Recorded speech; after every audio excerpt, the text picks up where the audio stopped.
Welcome to the stage. Touch podcast. Welcome to the stage.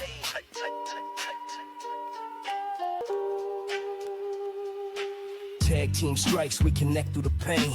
Rolling two dice in the echoes of rain. Hope in my chest, fear in my hand. Armor all cracked, but we taking a stand. Stress building up like the stories we weave. Every experience a mark that we leave. Connection questions mark where we've grown. Not just in combat, but when we're alone. From campaign frames to memories lost. We paying for the truth, but never count the cost.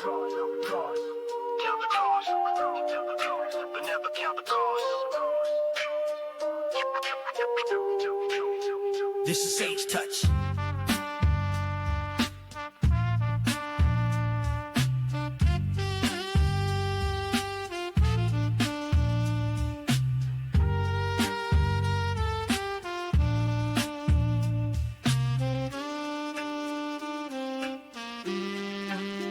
This is Sage Touch.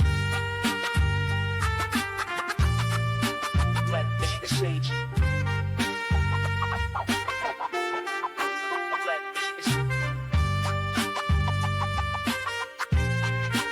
Welcome to the stage. This is Sage Touch.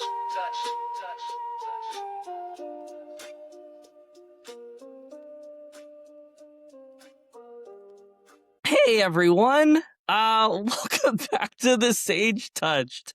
As you can see, we're missing someone. My name is Daniel. I'm one of your hosts. Up here is someone special.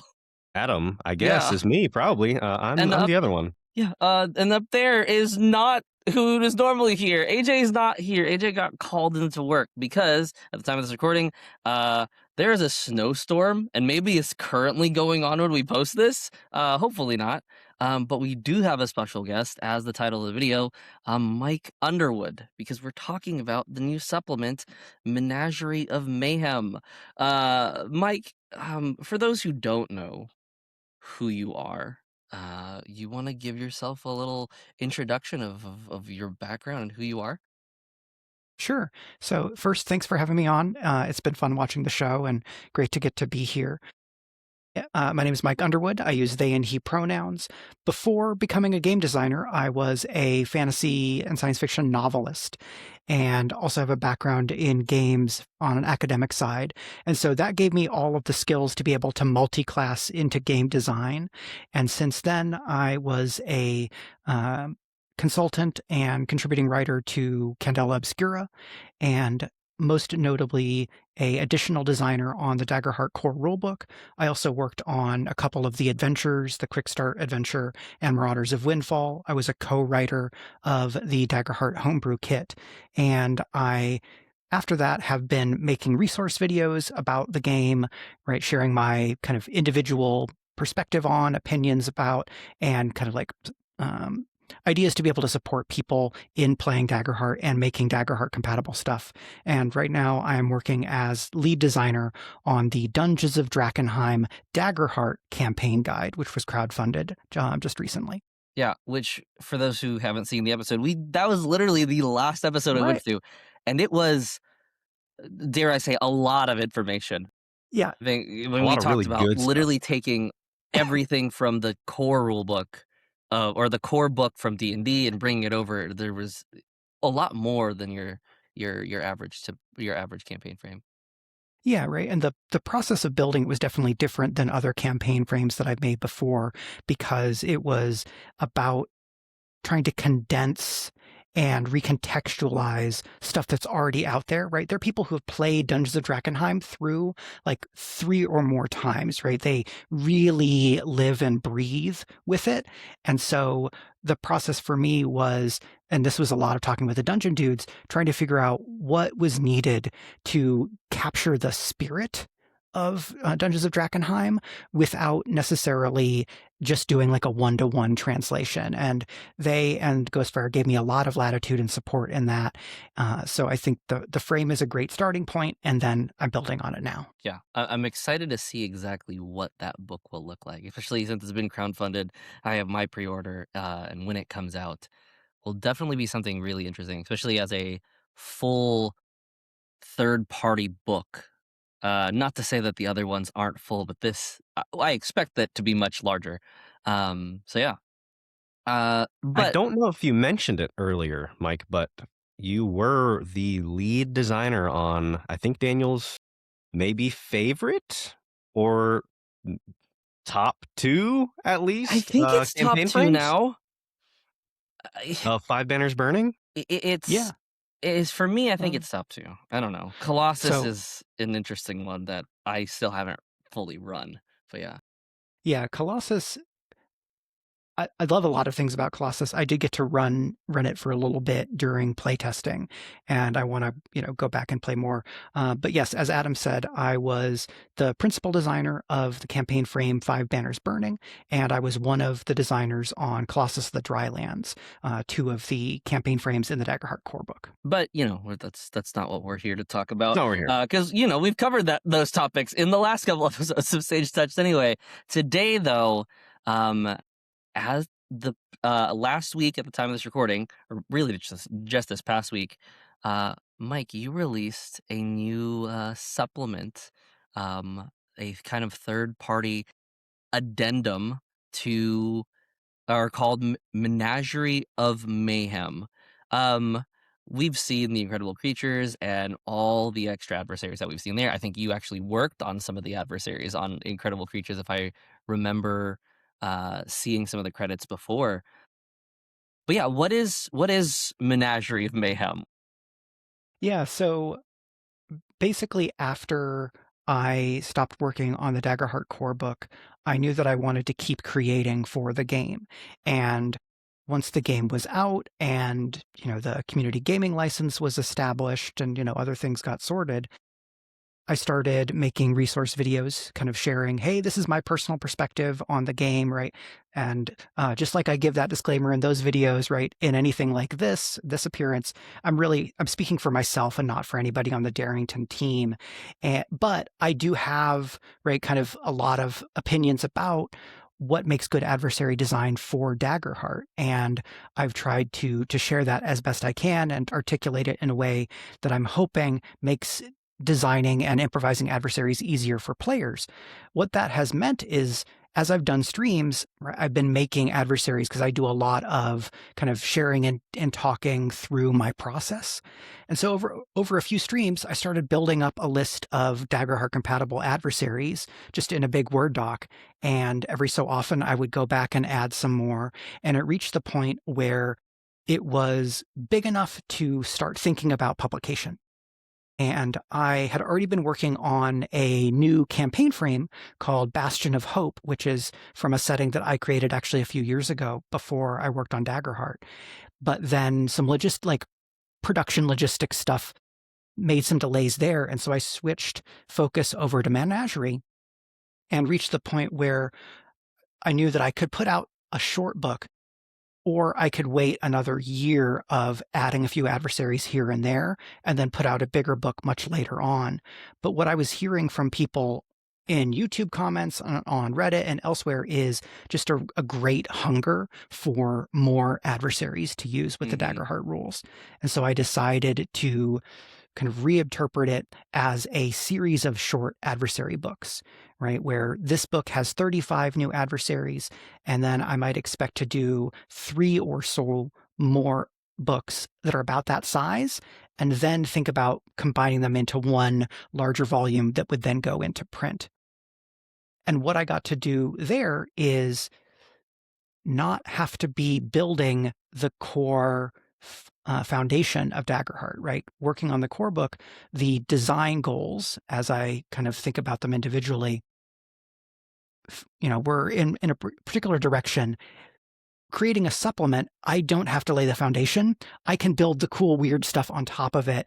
And I can think about where I've heard there be demand, right? Say, oh, well, we really want more social adversaries, or we want more support adversaries, more multi-phase, like solo enemies. And so I kind of took all of those requests and gave them to myself as an assignment of these are the kinds of adversaries I want to be able to create to give people more of what they're looking for. So, I mean, I guess you heard it here first, or if you haven't gotten the book already, this is only part one of what will be more and more adversaries, which just gets at least me excited as a primary GM for our group, that there's just going to be more of these because I like we'll jump into it here shortly, but this is a nasty book for GMs to use against their players.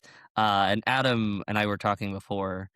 Adam, I know you're excited to Yeah. get hit by these things. Yeah, well, I mean, when I was reading through everything and kind of looking at all these adversaries, I mean, I didn't even realize this adversary was 2 phases. I was just reading the first one. I was like, man, that's good. That's very very creative, unique. And I scrolled on to the next one. I was like, holy crap, this is part 2. Part 2 is way worse. And I really like in this adversary book, there's a great balance of multi-phase solos. There's a great balance of your social adversaries, groups, and kind of all the different types of adversaries you'd want in a book. I feel like you hit pretty much all the broad categories. And yeah, I didn't realize that this was a part 1, so I am very much looking forward to part 2 and 3 and however many more there will be. But yeah, this was very well done, I think. Thank you so much. I think what gets GMs the most giddy is when they're reading through a stat block and at the very bottom it says parentheses phase change. And he's like, oh, okay, that's not it. Yeah. But yeah, my other thought when I was reading this was Mike must be a sick individual. That was the other thing. I was like, this is rough, man. I don't write a lot of horror in fiction, but something I found and hear from a lot of colleagues is that they find that horror writers in fiction are just like the nicest people. And the idea that gets bandied around is that horror writers kind of get out all of their angst and, nastier tendencies in the fiction. And as a GM, I am mostly not that mean. Though Daniel was subject to some of my meanest GMing in a charity game. If you have not seen the charity one shot, first off, I think the charity the charity one shot has been shared on multiple avenues on our channel, back on Revealing the Truths channel, and has been tagged a couple of different places. So definitely watch it. And if you are willing, I think the charity link is still live. We were able to raise almost 300% of our goal. I think we hit our goal in the first, I think, 20 minutes, and then it just continued to scale from there. So first off, thank you for anyone who has donated to Feeding America. That will have fed us 13,000 meals, if I remember correctly. Yeah, I think it was like an 8-to-1, right? 8 meals for $1. So really just an impressive amount of support. But there's lots of ways that people kind of need support and lots of folks making various efforts. So it was great to be a part of one of those. Which I think, Mike, I messaged you the day after and said I did not know I was able to spend 5 fear on one GM move. Because when you did that, I was like, oh. And then you said something along the lines of, in the charity one shot, that I'm going to preview some of the features from the upcoming book here in these next couple moments. I'm like, oh. And then you previewed, you continued, and it hit. I think I mean, one person went, for spoiler alert, one person went down. And what move they take, I'll let you watch that. And I think I ended that one shot with 2 hit points, 2 stress, and no armor left. Yeah, because with a one shot, what I've found in terms of my GMing is that what I want to do is I want to make the fight shorter and harder. I want every GM turn that I take to really feel like, right, if we're using like a TV or film comparison, in great action or combat scenes in TV and film, and this, for me, you have kind of this back and forth, right? A major story beat in an action or combat scene is, oh no, we're on our back feet, things are really, really bad. And then the heroes do something and they get a momentary advantage and the music swells in a major chord. And then there's another reversal. So when I'm GMing, I'm trying to think in those beats so that we avoid getting bogged down into back and forth and kind of smaller things that just don't feel like they are keeping things moving as much. And especially in a one shot when I'm trying to keep an eye on the time, what I'm then going toward is how can I create the moment of highest tension so that the player characters have to dig deep and create the moments of greatest heroism. Yeah, that makes sense. Because that's how I felt. So I guess running back to what we're technically here for is, we could talk about all things Daggerheart, I'm sure, for a long time. Yeah. But we want to focus on this book, Menagerie of Mayhem. So you kind of talked about what your drive was behind it, with why you made it. Obviously, there's a need and people are wanting more adversaries. I guess what were your kind of goals when you were designing this compendium, if you will? Yeah, why did you create this thing to destroy us? So one of the things that I wanted to do was try to explore the design space of solos to build toward the idea of kind of not a separate type of adversary, but a subset of solos that could really hold a scene on their shoulders without needing a lot of support otherwise. And something I've been doing a lot of in my own GMing is pairing adversaries with key environments where the environment is really the support structure for the solo boss, rather than needing to like add a bunch of minions or hordes or things. How can I make an adversary that can create enough threat to be really that marquee foe, which tends to involve either making nastier moves or creating kind of texture and dynamism, like dynamics throughout a scene, right? So a multi-phase foe automatically has dynamics if the second phase has any amount of difference in how it works, right? When I do like phased foes, the second phase tends to be easier to hit, have lower thresholds, and hit harder, because you get to phase 2 and then everything speeds up. You hit them harder, faster, more easily. They hit you harder, faster, more easily, more often. It's definitely the Dark Souls Elden Ring mechanic of, oh, it's dead, and then you're like, why is the barrier still up? Why is that thing still moving? Oh, Yeah. it's getting up, and there's a cutscene that I'm forced to watch. Great. What I haven't done yet is an adversary with a phase change where I specifically reference or even allude to, and then Acquire starts singing in Latin, because that's when you know you're really in trouble in a Dark Souls boss. So I have recently in a Age of Umbra themed game done exactly that, where it was a Krampus, like it was a Christmas one shot, so always so much fun that I was killing them during a Christmas one shot. But it was a Krampus theme one shot where Krampus was stealing the children and using their songs to open a portal to the heavens. And you had to add insult to injury, it was not just any choir; it was a children's choir. Just to mess with the players. Full disclaimers: when jumping in Age of Umbra, there are some messed up things. But yeah, choir is definitely one of the ways to go about it. I guess one question that I have for you that kind of popped up when you were talking is, when you're coming up with increasing difficulty, because I think as a GM myself, I think sometimes like tension is one of the greatest tools to really motivate players to say this thing needs to go down.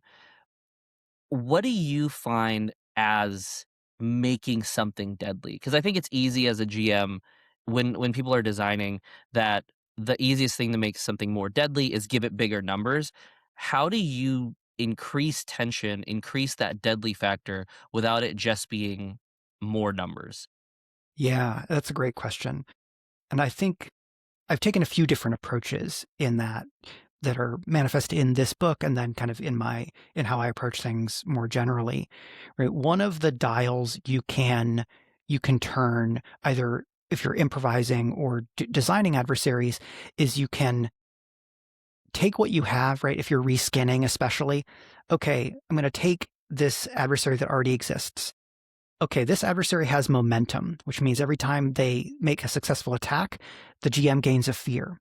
Well, there is a feature called terrifying, which is like momentum turned up to 11, where when you make a successful attack against a PC, you gain a fear and all PCs within FAR lose a hope.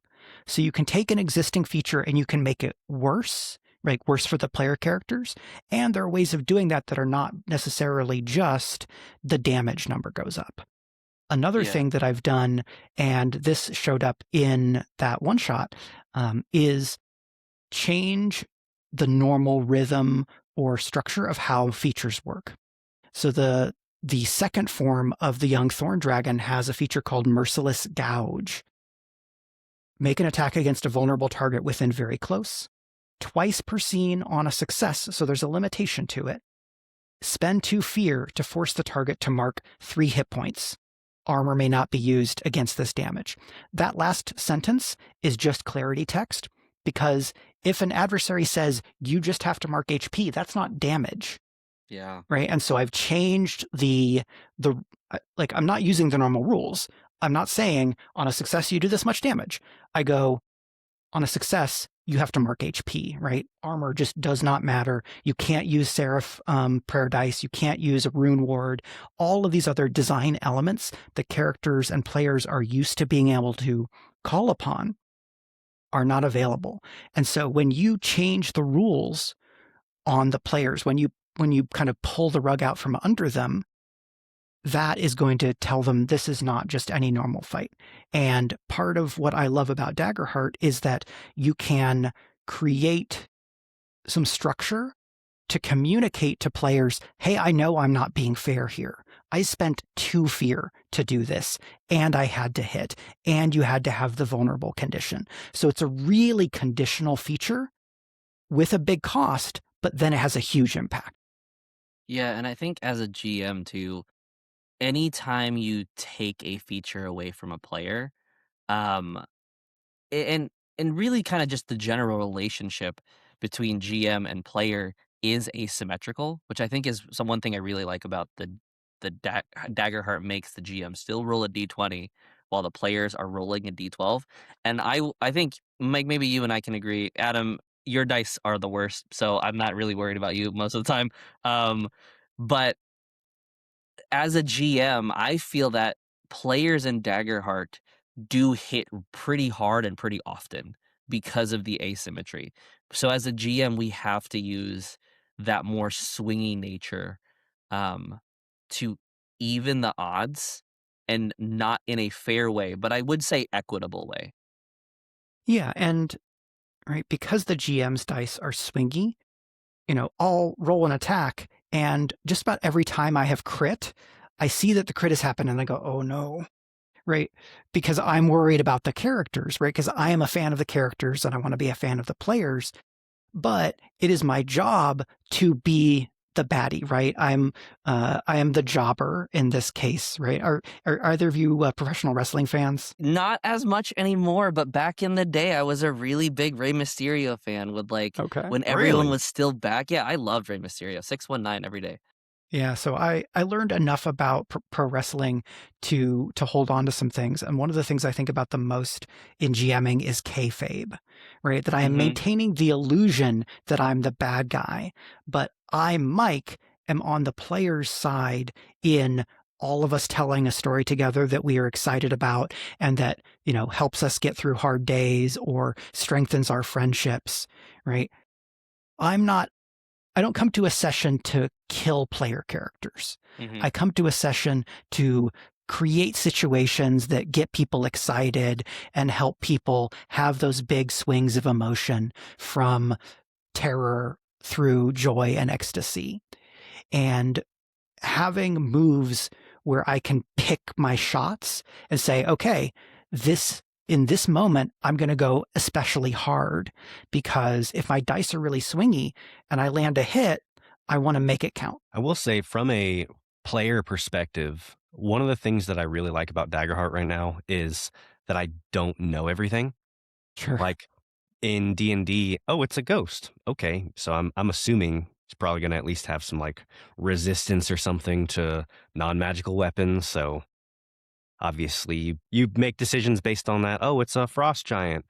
Maybe I should use fire, and just all these rules that the character, maybe you don't know, but as a player, like you've played enough D&D, you've fought enough monsters, you know stuff. And what I have thoroughly enjoyed about Daggerheart is outside of looking at these, adversary lists and everything, I'm learning a lot more. But there's a lot of unique features and stuff, like this gouge thing you just talked about. That's super cool. I love being surprised.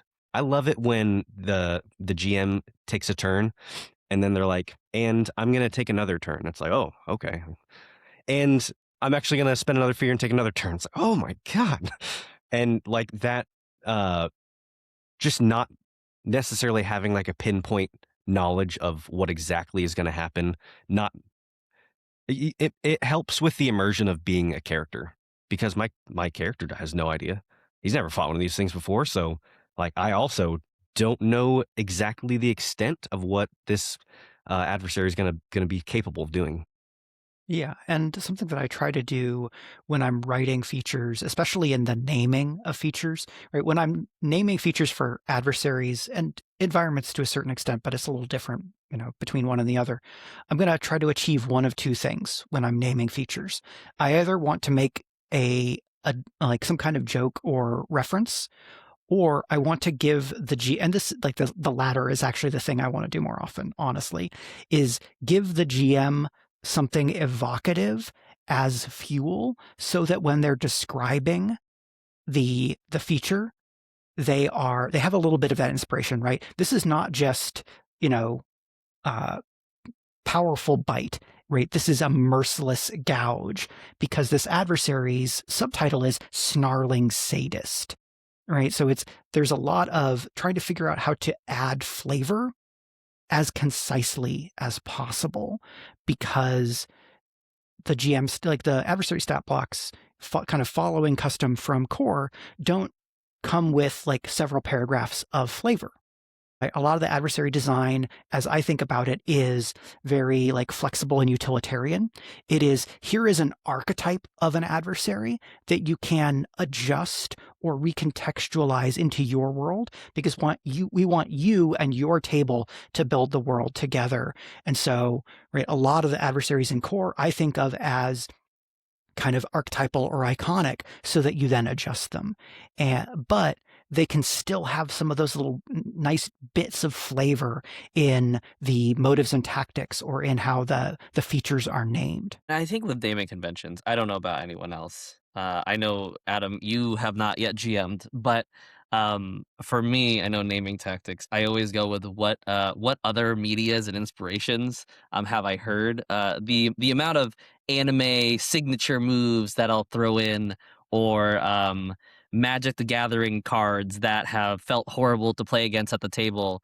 I think I recently made an adversary move called Cyclonic Rift, because of how much I hate that card at a commander table. Which which I think is evocative. Like, the name really should evoke some sort of emotional feeling if it's not their basic attack.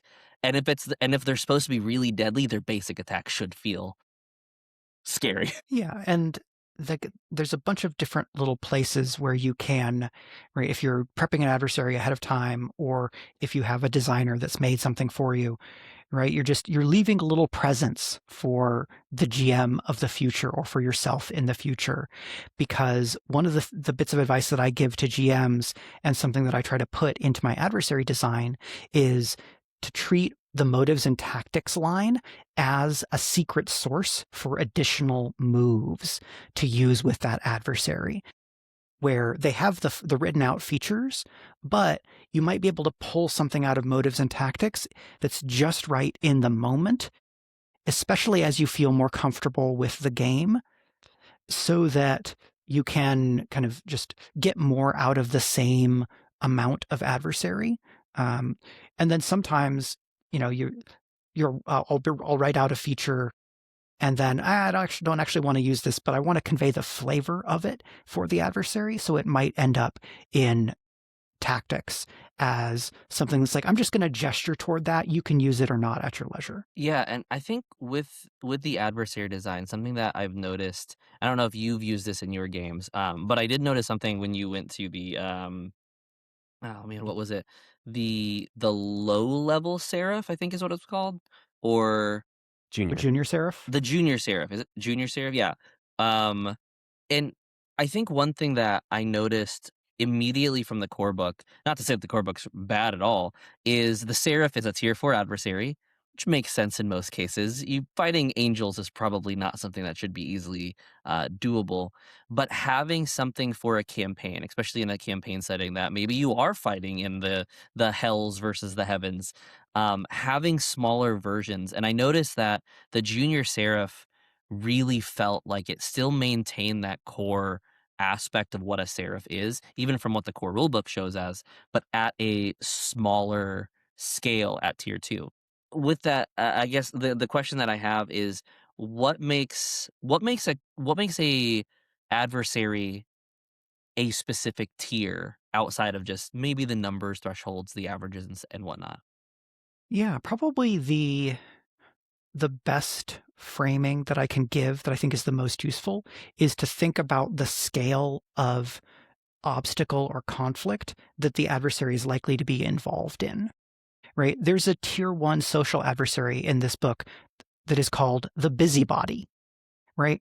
They're just somebody in a community who sticks their nose into things and makes problems for the player characters through their presence and influence. I already have plans for this in 2 of my Right. campaigns. Mhm. And so that's somebody who's going to be a problem at like a town level or in a neighborhood of a city. As you go up in tiers, the challenges and the types of stories that your characters are creating or involved with are likely to increase in scale, right? And so there is a planner army adversary at tier 4, right? Okay, at tier 4, you might be fighting off an invasion from another dimension, right? Another one, God King. You are fighting somebody who is like a living god. And so the scale and type of challenge you're facing should be reflective of your tier, right? When you get to tier 3, if you're dealing with something that's like a particular town's business, that's an interesting departure, which can be a place to maybe like really hone in and get personal. Or if you're like, okay, we're tier 3 and we're dealing with something that's like just in one particular town, that might be a place to reflect on whether it's the right type of storyline for where you are. Because it's Daggerheart, I think at that point is a question of, can you make it personal, right? Is that tier 3 adversary somebody whom the player characters have a really particular emotional attachment to in one way or another, so that the emotional stakes feel large, even if you're really narrowing down to like, oh, this enemy has come to your hometown. So we're doing a tier 3 scenario in a town, but it's with your family and the community you grew up with. And the adversary is your childhood best friend who is now a knight of hell. I don't know why that seems familiar. Why does that seem familiar to me? Adam, was that one of our games where someone had... Oddly enough, that feels very familiar. that exact scenario, and I feel it's gonna elude me, but I can't spend this entire time thinking about what it is. Mike, you had something that you shared with us, and I'll share this up on the screen now for those who are viewing on the interwebs. Where is it at? It is right here. Which is one of the kind of promotional images that you shared, which is the grinning wolf rider. Which, by the way, my favorite ability on this whole screen is the make a ruckus, which we'll talk a little about. What and kind of like maybe zooming in on one entire stat block.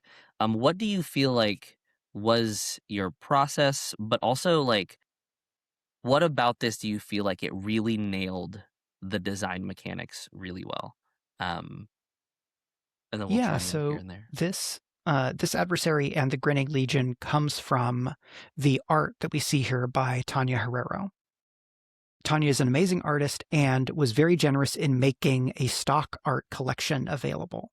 So all the pieces from this collection or from this book are from that collection. And so I got the collection and I was looking at the different pieces of art and I saw this this weird little guy on a mean looking wolf. And I thought, okay, what can this be? Right. And that's why we get the Grinning Legion. And like, okay, Grinning Wolf Rider. Because this is the version that I have the art for, then I'm going to make this be a standard type adversary, right? They are representative of a larger group so that you could have, oh, okay, I want to have a Grinning Legion adversary, but then I'm going to have them be a skulk. You can take a standard and iterate from there. So that can be really useful. In terms of like manifesting design, I think the things that I like about the Wolf Rider are that Mounted Duo and Rundown automatically have internal synergy, right? Mounted Duo gives the Wolf Rider a lot of flexibility and mobility, and then you can intensify that mobility, or you can kind of lean into that once you've established it in a scene, ideally, and then say, okay, not only are they moving here, and then my natural impulse as a designer who's also a GM is to then go into description, right? The Wolf Rider kind of strafes back and forth, and then you see the wolf like bounce off of a wall, and the Wolf Rider leans forward and sets the spear down, and they're gonna kind of try and plow through you and run you down, right? So I give the fictional description that leads into the mechanical text, and having features that feel like they can be used in that almost like building blocks of fiction that have mechanics with them. That for me is what I'm going to look for in a adversary stat block that I feel like it's ready to go public. Yeah, we haven't talked yet about the Legion mob and the Horde itself, but I find that some of these mechanics, like make a ruckus, where you're just it shows the chaotic nature of a bunch of these individuals all kind of clumped up together, and how that feeling could possibly wear the players down with marking stress. Yeah, and especially for like tier 1 heroes who are already heroes but are not so far, their heads are not in the clouds yet. Mhm. And so here is a group of enemies, and what they are is annoying, right? That's like a reasonable thing to throw at your tier 1 level 1 characters, so they can be ridiculous, but well, I can just make a ruckus several times in a scene, and the people with low instinct are like, I've already marked 3 stress, and then I used a stress on one of my abilities. And so if I use this ability again, right, like, you can do the math where it's like, I'm going to make myself vulnerable just because I'm trying to use my abilities, because this Grinning Legion has worn me down already. And I like having adversaries that can put pressure on the player characters in different ways, right? Making them mark a stress, making them lose hope, in addition to things like damage. That makes sense. Yeah. I'm a fan of once again, shout out to the artwork. Who do you say the artwork was by again? That's Tania Herrero. Okay, we'll definitely have that linked in the description, and really everything. If you want the book, if you want to look at the book, if you want to go to Mike's channel, or any of the artists, anything that's linked associated with the book. We'll have links down below Thank you. for you all. Yeah. There's a lot of good stuff in this book too. We're only going over a couple things because that's what we have time for, but it's definitely worth the investment. I think we should talk about do you have a favorite part of this book, Mike? Yes, you have children. So, Which child is your favorite? Yeah, favorite adversary or mechanic or because these foes are all fictional, I don't feel as bad saying that I think I am the proudest of the trickster spirit, which is a tier 2 social adversary who's very much not meant to be someone you fight, even though they are going to mess with you and can present a big problem. Okay. The trickster spirit is in the model of somebody like Puck or one of the fair folk. And the idea with the trickster spirit is that they are a shapeshifter who lives for drama. They will like observe or creep on the party and try to kind of read the social dynamics and get a sense of like, oh, okay, well, this character obviously is in love with this character, but they haven't done anything about it. And then they look for opportunities to interact with a player character alone, presenting as someone that player character has an intense emotional relationship with. And then what they're going to do is try to get that player character into a conversation that is going to make them like unburden their feelings, right? A confession of love, an attempt at reconciliation, that then the trickster spirit's like, you've made this mature move of trying to forgive someone for this thing that you've done. And now because you believe I am that person, I'm going to shove this in your face and I'm going to break your heart. And doing that feeds me, because that type of foe or character is one that I've seen in fiction and in film and things, but it was hard for me to think of a place when I'd seen it mechanized or designed specifically into a tabletop role-playing game. And if Daggerheart is a game where players are just trying to go all the way in and go for high drama, maybe melodrama, which is not always bad, a trickster spirit will help the GM and players create those kinds of scenes. So this might be my sadist mind, and maybe it's just a reflection of how I know my players are going to want to hit this thing harder than they need to. But only given the fact that the trickster is literally right next to the dragon. In my head, this trickster starts out as a dragon, this trickster starts out as a trickster until the players start swinging, and then there's a portal to the Feywild, and now it's a dragon. Good luck, players. Phase Sure, 3, Phase 2, or trickster, Phase 2 dragon, Phase 3 bigger dragon. Yeah, because the vibe of the dragon is also kind of like a cruel manipulator. Mhm. And so I think it's like a very good pick. And what I like about that is that you start with a social threat. You get characters wound up. And then if they do like discover the trickster or whatever, and they say, okay, but now we're going to fight, you have the reversal up your sleeve where you can say, yes, absolutely, you can fight. But why would you expect this creature who's been getting the better of you to not have an answer for what you've done? Yeah, very much. Good luck, have fun, everyone. Yeah, when I was reading through that one, I was like, you could not even, as a player, I mean, I could not even know that thing's there for months. I have no idea.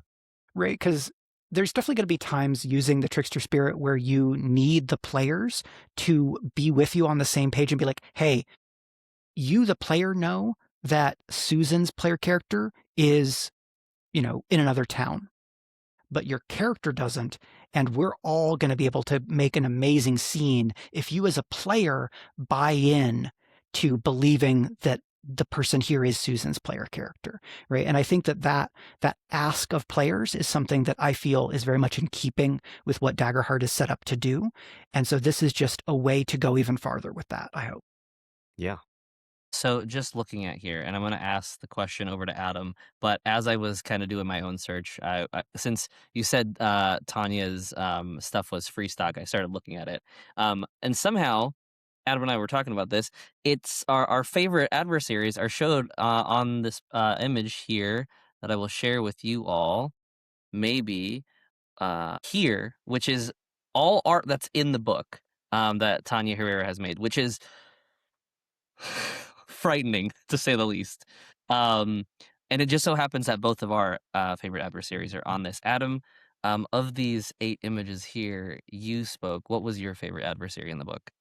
Well, for the vibes, the Priest of Decay is just super cool. But what I'm going to stick with is my original answer, which is the Necromancer, which it should come as no surprise to most anyone who's listened to me talk for any amount of time. I'm a little bit of I just like the undead, edgy types of things, and the Necromancer has a lot of really cool things that I don't think you always. We'll say it this way: I didn't expect to see some of the features that were on here, but I think they fit really well. I think my favorite one is a once per scene feature called Leech Vitality, and you can spend 2 fear to force all targets within close range to make a strength reaction roll. Each target that fails marks an HP, and you, as the Necromancer, clear an HP for each health or each HP marked by the targets. So if you go nuke in the middle of 4 PCs and 3 of them fail a strength roll, they all lose 1 health and you get 3 back, which is a pretty big deal, I think.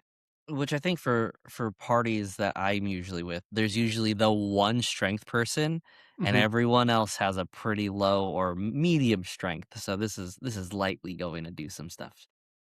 Yeah, and right, because it's within close, the Necromancer is going to need to probably position themselves. Okay, they've got like a melee character in their face, and so they're going to try to maneuver so that they can hit 3+ PCs in one go. But what I'm glad that you pointed out Leash Vitality, because for me it's another example of a feature that should feel like a turning point in a scene. Right? You hit the Necromancer. Cool. Somebody else hits the Necromancer. Great. We've done 5 hit points. This enemy doesn't look that tough. I think we're almost done. But that second hit was a success with fear. And the GM goes, okay, well, I'm taking that 1 new fear, and I'm going to spend another 1, and we're going to do this big move that is going to not reset the clock, but change and reset your expectations about what is real in this, like what's actually going on in the scene. And the players don't necessarily know that the feature says to the GM, hey, only do this once per scene. Yeah, I mean, once it happens, everyone's like, "Oh, we cannot let that happen again." Wait a minute. And then, because naturally, what I notice in anything of that caliber is everyone's like, "All right, everyone, back up! Everyone, get out!" Which gives you breathing room. Obviously, Adam, if I ever hit you with this, just forget it. Yeah, I mean, I probably will. Well, and the thing with adversary design, how I think about it, right? I'm not going to come to your house and say, Daniel, you used Leech Vitality twice in a scene. I'm very upset with you, right? We can improvise and adjust as we need to. And the thing that makes that work for me is that the GM is encouraged to cultivate trust with the players so that you can then be mean or cheat sometimes in a way that supports the story and doesn't like violate your table agreements, right? You're cheating to make things more fun, not, to be a terrible person.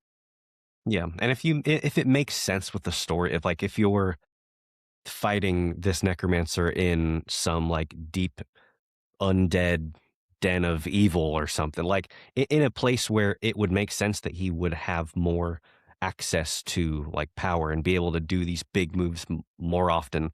I think there's a lot of narrative ways that you can make that make sense, especially if your party's like just wrecking this thing. You're like, this is a big fight. You've now given me an idea for a terrible environment that that says things like adversary features that are limited per scene can be used an additional time, or all fear costs for fear features are reduced by 1. Gosh, In this that is environment, so good. right? Like environments will let you do that. Yeah. Or an adversary could like create an environment or change the environment or break the environment. I mean, you have because the something. design language is all the same there. Yeah, Yeah. I mean, say you have something from what already exists in core, the cultist ritual, right? You take the cultist ritual and you add at the end, if this ritual completes, add phase change for the environment to phase change into something else. Oh. Man, that is brutal. Right? Do you tier up your cult ritual to tier 2, and then if you complete it, you replace the environment with Burning Heart of the Woods? Good. Yeah, I mean, as someone who has messed around with a lot of environments and calling forth for it, environments change the name of the game when it comes to adversaries. You could fight the same exact adversary, and placing them in a different environment changes the fight entirely, which I think is one of the cool. Because it is similar to layer actions from 5e or from other TTRPGs that use a layer action mechanic, but the modularity, I think, of environments is something that I think has a little bit of a leg up with a kind of mix and match hodgepodge style of game. Yeah, I think using the same, we might say that it's like design grammar or structure, right? The fact that it is pretty one-to-one, right? Not a totally one-to-one, because there's some stuff that's different, but that you can have a environment feature that interacts really really easily and really smoothly with adversary features, so that you have all these tools that you need. And I've definitely found some of my best scenes when I'm GMing come from thinking about how environments and adversaries can support or riff off of one another. And so, like, if there's a GMing takeaway from this, that's definitely one that I would encourage folks to think about. And then if you have an environment, maybe you need some new adversaries that will be the thing that fits perfectly with them. I turned it into a plug. Which definitely check out Menagerie of Monsters down below. Mayhem. Oh my goodness. We'll probably plug this thing. I'm like looking 4 at times by the end Monstrous of this. Menagerie here on the screen. Yeah. Okay, Daniel, what is your Yeah. favorite? Your favorite? It's on here. There are a lot of really, gosh, so there's so many of these good images. I could take this and roll with it. But mine kind of is iconic and kind of is an anti-environment, if that makes sense. Which will kind of be the eyeball aberration, which is a non-trademark beholder. But it is a reversed beholder. It's not eye stalks, it's mouth stalks with a large central eye inside the mouth, which is just sick to look at in terms of art. But I think the feature in it that I really like, especially because my players specifically, they're so into using the environment, like I'm going to jump up on this platform, et cetera, et cetera. The feature unmaking, where the aberration, basically it looks in one direction or looks at a point within range, and then just starts melting it, and starts dealing damage to players with a presence roll, which I always think is really fun when you start using different rolls outside of agility. But then anything that's mundane within there, so tables, chairs, whatever they may be using to hide behind, buildings that they're inside, just get destroyed, or at least severely damaged, which just changes everything from what the players are initially trying to do and leverage. Yeah, all right, because there's a few things with that. There's making characters use a presence reaction roll to try to kind of save against the damage, because in a party, as you said earlier, you tend to have one person with good strength, and then there tends to be one character with good presence, right? Whoever is going to be the face or the speaker for the group. And so if you're making, or the characters are clustered up and you make them roll a presence reaction roll, then that's going to be pretty tricky. And this is direct damage of the magic type. So there's a couple of levels to which it is nasty. And then, right, you describe the attack, you have everybody roll, you do that, you resolve out that, and then you say, also the wall is gone. Right? I think a version, you could do like a tiered up version of the eyeball aberration where this feature just says like, remove the current environment. Yeah, no, 100%. I mean, or at least remove specific features from said environment. I mean, you could even take it further where this thing, instead of unmaking, begins to create reality. I mean, there's so many things when we start hitting aberrations that my mind just automatically goes like, "Oh, I want to do that. I want to do that." And I think one thing that we really haven't talked about is it in the book itself, and I use this pretty often, is especially with narrative, and if players are kind of on the ropes, or if I really need my adversary to do something, there's a feature in core that is called GM move or big move, where you can spend an extra fear to essentially do something that makes sense in the narrative, but may not necessarily be in the stat block. And I think as you get more and more comfortable as a GM running the system, you can look at it and have you can have the eyeball aberration and then look further down. It's like, you know what?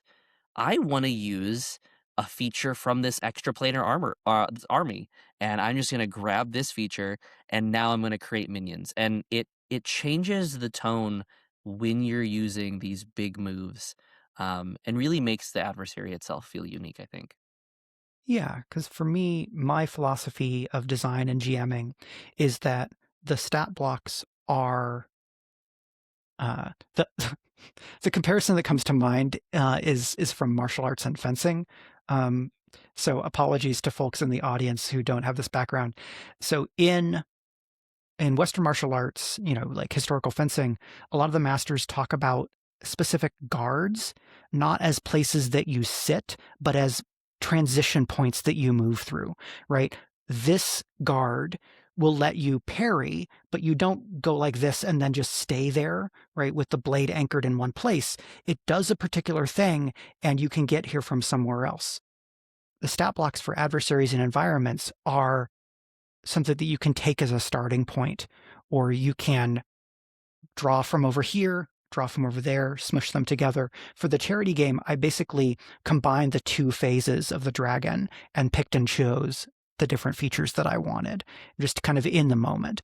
And I think as GMs get more comfortable with the game, many will become more comfortable with doing really kind of elaborate or more frequent improvisation, right? So that big move is just permission in general, and then people are going to go farther so that we get the things like, I'm going to spend 6 fear, and the aberration kind of destroys reality around you, and you end up in a pocket dimension, Kingdom Hearts style, with the aberration, right? And every, stained glass floors, it represents your innermost fears, yada yada, we go. And yeah, I think with that, we've been going for some time.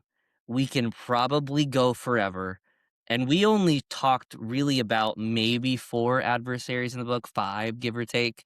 And this book has plenty more and will continue to have more. But with that being said, I think we have a couple announcements at the tail end. What do we Yeah. have coming up, Adam?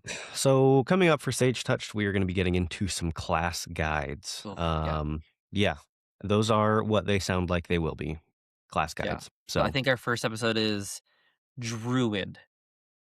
I think that is what we're starting with. Yep, Druid. Yeah. Which at the time Yes. of this recording, we actually recorded it already. Druid was a lot. Yeah. There's a lot in that. We were originally planning on doing a whole lot more in that episode, and we looked. Druid is a lot, so definitely stay tuned for that one upcoming. And I think the other one we have is in February, on the 10th, we are coming out with the Gauntlet, which is going to be a one-shot in every one of the 6 core Daggerheart campaign frames. Really kind of showcasing, and the intent of it is to showcase the mechanics and the vibe of the campaign frame. And we definitely emphasize the mechanics in the guide because we want to show you like how to make a feast in Beast Feast. We want to talk about what the nations and the what kind of bonuses you get with a specific nation. The Colossus, how in the world do you kill them? And all that stuff. But with that, And we do have... Oh yeah. maybe there'll be a 7th episode with Drakenheim that we haven't done yet. Wow, Maybe Adam. we could do that. Maybe Maybe we could do that. Maybe it hasn't been recorded yet, but maybe No, it there's hasn't, a but- episode. Hey, we'll see. Love it when a recording turns into a content planning session. With that, Mike, speaking of content, where can we find you on the interwebs? We'll have the links down below, but once again for the audience. Yeah, sure thing. So you can find me on Blue Sky at mikeRunderwood.bsky.social. That's kind of my main kind of message social site. My Patreon is at patreon.com/MichaelRUnderwood. That is where all of my Daggerheart compatible design that I own and can share, right? NDA stuff, I can't go there, obviously. Sure. But all the stuff that I make, that I own, is going to show up on Patreon first. That community of patrons is what was able to support me so that I could just set time aside and make these that now has turned into a book. So I'm very grateful for them. And if you're interested in the stuff that I've made, you can go and check that out there. Or you can watch the several dozen and counting videos that I've made over at youtube.com/@MikeUnderwood, where I talk about designing, improvising, using a lot of different elements of Daggerheart. And as always, if you want to get in contact with us, the best place is always going to be down in the Discord below. We'll have that down there and in the comment section. And as always, don't forget to like, comment, and subscribe. And we'll see you on the next episode of Sage Touched. Still don't have an outro because we don't have one yet. But if you have an idea, we want to know down below because we're still looking. Sage Touch. Bye, everyone. Thanks, y'all. Summon horror. Horror. Summon horror. Yeah, yeah. That is a natural 20? 20. I don't think I've ever had anyone quadruple the severe threshold. Quadruple it? This would be a first. Wow.